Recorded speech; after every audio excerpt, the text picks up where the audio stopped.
Hello Scorpio! Welcome po sa inyong reading. This is for June 24 to June the 27 reading.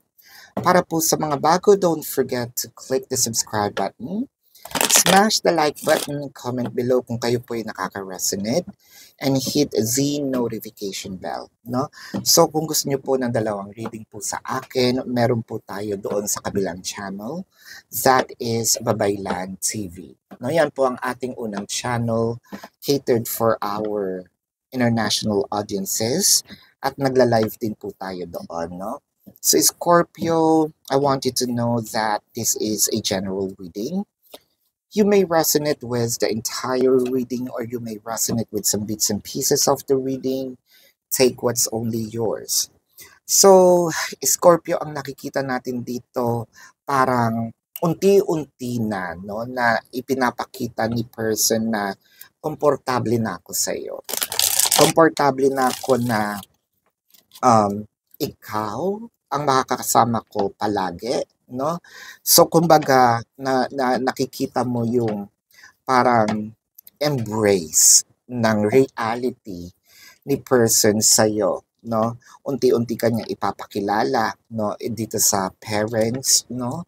Doon sa mga in relationship na hindi pa namimit yung parents nila. I'm seeing na we're going to make this official, no? Para po doon sa mga crushes or in a mutual relationship, I feel like gagawin itong official, no? Hindi lang ito yung wala tayong label, no? Magkakaroon ito ng label. Scorpio, ang nakikita ko dito, parang especially dito sa mga couples na, no? Yung ibig ko sabihin, may kasal na, no? I feel like sarado na kasi yung sinasabi nating pinto, no, ng aking puso. Ayan, napaka-poetic ni person para sa iyo. Dahil pagdating sa entertaining someone, ay nako, wala na akong time dyan, sabi ni person, no? Kumbaga, I'm sticking with my Scorpio, no? Tapos na ako sa buhay binata, tapos na ako sa buhay dalaga, no? I think unti-unting nagbabago si person maturely. Hindi ko sinasabing pagising mo ng umaga, uy, parang magic na si person is nagbago na unti-unti. So, kumbaga one step at a time. Baby steps could be, pero katulad nga sabi natin, baby steps is still a steps moving forward that needs to be celebrated, no? I feel like doon sa mga mag-asawa, no, I think more on bibili kayo ng sarili nyong or bubukod kayo or bibili kayo ng sarili nyong bahay, no? Again, this is yung pagsasama nito ni Scorpio at ng kanyang person, I feel like mas lalalim, mas magiging sabihin nating kumbaga intense in a way, di intense na away, intense in a way dahil seryoso, no? Seryoso ang kumbaga iniisip ni person towards moving this connection into another level. With the Seven of Coins, the Knight of Swords, the Two of Coins. So parang bigla mo namang masasabi dito na, uy, ano naman yung nangyari? Kumbaga dati-dati, ang tamad-tamad naman ni person sa akin para, or mag-effort, no? Parang ang tamad ni person para gumawa siya ng mga bagay. So, pero hindi naman ako bumibitaw, no? So, kumbaga, hindi consistent kasi dati si person magpakita ng love, affection, no? So parang sa'yo, anong meron ngayon? Bakit minsan porsigido? Or sabihin natin, there's still some fluctuating energies in here when it comes to, sabihin natin, yung person mo is pagiging abundant with their time, energy, effort, but still nakikita mo yung progress, no? Pero meron ditong mga biglaang surprises, no? bigla ka na lang niyang ibibili ng gift, ibibili ka lang niya ng kahit yung small things, no, yung mani sa kanto, papasalubungan ka ng what? Um, Probably favorite mong kikiam, no? Or favorite mong chichirya. Yung those small thoughts na hindi naman niya ginagawa dati. Ngayon, nakikita mo na parang, uy, ginagawa na niya ngayon. With the Empress and the Page of Cups. I feel like nai-influence din naman si person, no? Either ng kanyang mga napapanood or pinapapanood mo sa kanya, no?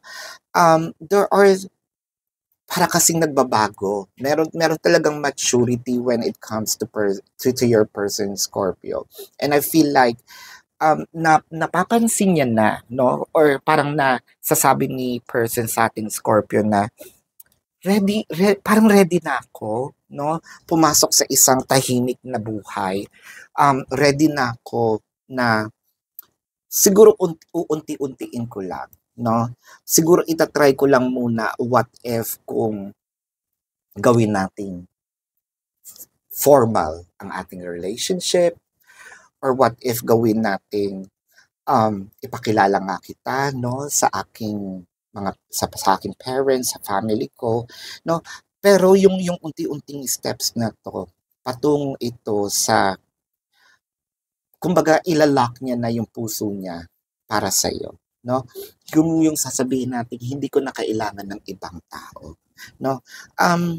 With the Page of Wands, the Hierophant, chances are pwedeng hindi itong engranding kasal, no? Sabihin natin, by meron mga mayor's wedding, no? Or yung sa West, yung mga ganun muna.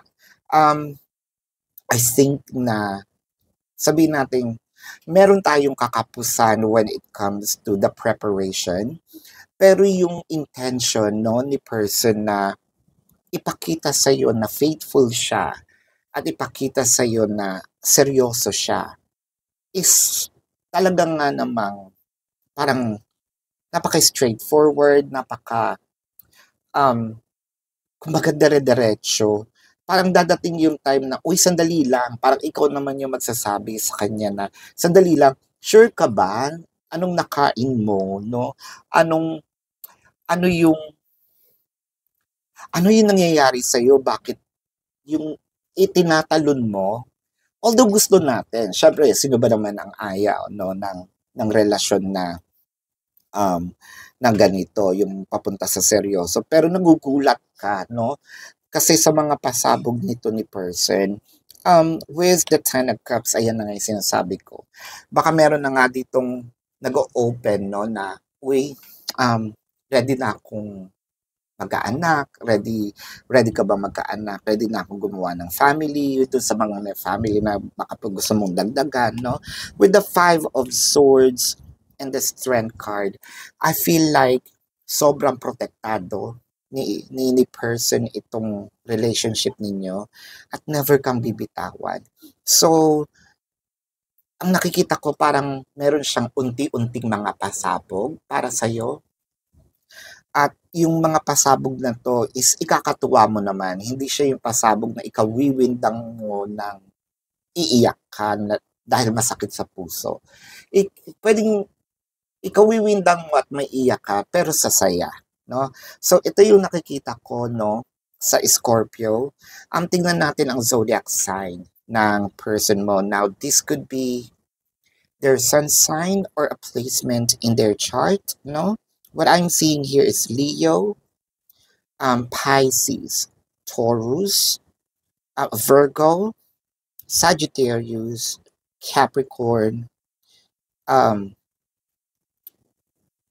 Cancer, no? So this is your reading, Scorpio. Again, para po sa mga bago, don't forget to click the subscribe button, smash the like button, comment below kung kayo po ay nakaka-resonate, and hit a Z notification bell para po doon sa mga gusto po ng dalawang reading sa akin. Meron po tayo doon sa kabilang channel, that is Babaylan TV, no?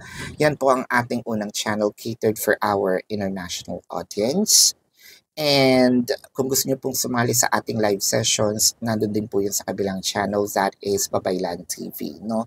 Pero kung hindi niyo po maabutang ang live sessions natin sa Babaylan TV, dito po sa comment section sa YouTube, hindi po sa TikTok, sa YouTube, pwede po kayo magtanong, no? Sasagutin po natin yon as long as the question is answerable by yes or no. Ngayon po, kung feeling nyo naman, hindi kayo masasatisfy sa yes or no, no, na sagot lang. Sa description box po ng video po sa YouTube, sa video ito, meron po dong link. All you have to do is to either copy the link or click the link. You will be routed to my website. Nandun po lahat ng information, how much is it, a combinations, drop downs po. No? Nandun po yung form. And we have a promotion, a discounted price for 4 questions plus 1. And if you also want to avail our private reading, nandun din po yan sa description box. So again, Scorpio, maraming salamat po. Love and light to you. Namaste. See you po sa susunod na reading.